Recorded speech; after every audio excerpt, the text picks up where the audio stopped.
On this video, we'll be installing Shipa. Shipa can be installed on any cluster that is version 1.10 and above, and Shipa can be installed on any available cluster, such as on-premises or managed Kubernetes. For this video, we'll be installing Shipa on an existing GKE cluster we have available, as you can see here. This cluster was created using Google's Container Optimized OS, or COS as they call. Different cloud providers may provide different OSs when creating Kubernetes clusters, and Shipa is agnostic to them, as long as they're running Docker as the container runtime. So let's get started. The Shipa documentation covers all the required steps when installing Shipa, so we can use it as our base as we go through the process.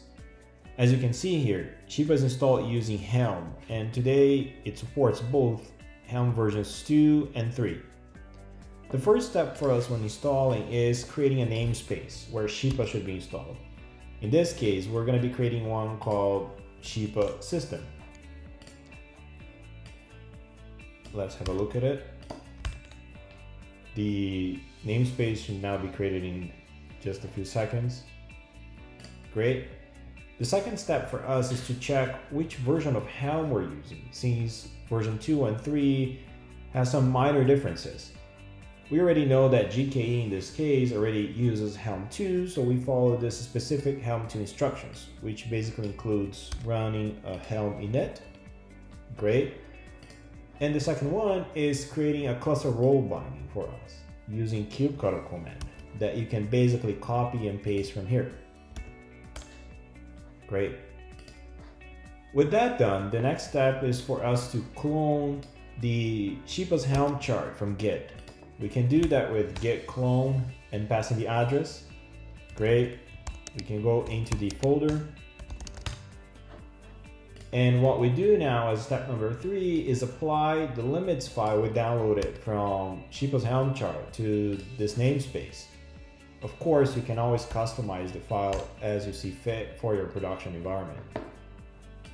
The next step for us is to do node labeling. And we do node labeling because Shipa runs a set of daemon sets, for example, which are used to execute components such as busybody, net data for monitoring, pods, building platforms, and so on.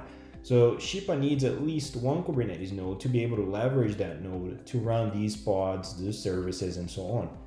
In our case, our cluster has 3 nodes, and we're not using anything else on this cluster, so we can consume the 3 nodes. But you can choose only one of your nodes to be available. Great. Nodes are labeled, and now what we do is step number 5, which is basically update the Helm dependencies. Updating the Helm dependencies should take only a couple of seconds.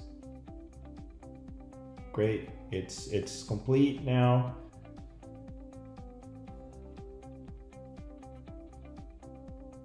Yep, now it's done. So the next step for us is to create a values override file.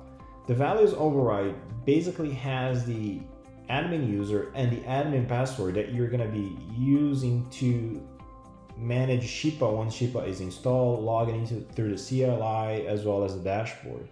And it's important to have your valid email here because as you need later to add additional configurations such as SMTP or reset your password and so on, this is the email that Shipa is going to leverage as your admin email. So we can copy the content from here, and in my case I'm just using admin@shipa.io and Shipa 2020 as a password for this simple install. And then we can install Shipa. Again, as you can see, there is a little bit of a difference between Helm 2 and Helm 3, but it's just a small change in how Helm install runs. In our case, we're using Helm 2, so we can grab it from here. Helm install, Shipa, in the namespace we created. Great. The install will start, and right away, what you can see is a return from the command, giving you some specific configurations such as the username and password that you have set, as well as for after you have installed Shipa or the install is complete, for you to get the address of your Shipa target. So you can set up your CLI. So you can run, for example, this kubectl command to get that. More information on Shipa target management and adding that to your CLI you can find in our documentation. Well, let's head to the workloads page. In the workloads page, you're gonna see that some of these services are already starting. And as you keep on refreshing these services, they're gonna change.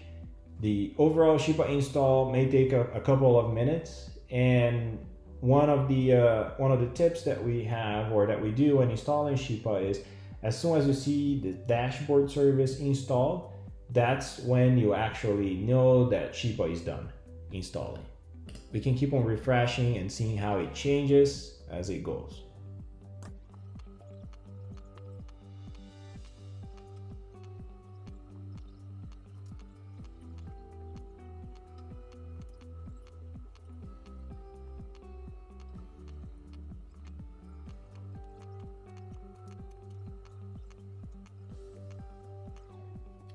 Great. Now, as mentioned before, if you look at the dashboard view on deploy and it's running, that's the best way for you to see that Shipa has been fully installed and it's ready to be consumed and used. As you can see here, all the services are okay. There is no really big secret on installing Shipa in this case. And as mentioned here, now what you can do is run this kubectl command directly from here. For example, to get your Shipa target, which is in this case this one, and from your terminal, if I was to use my terminal directly from here or directly from my terminal, now I can run a Shipa target add and the address of my Shipa target and then log into that. Hopefully that was helpful.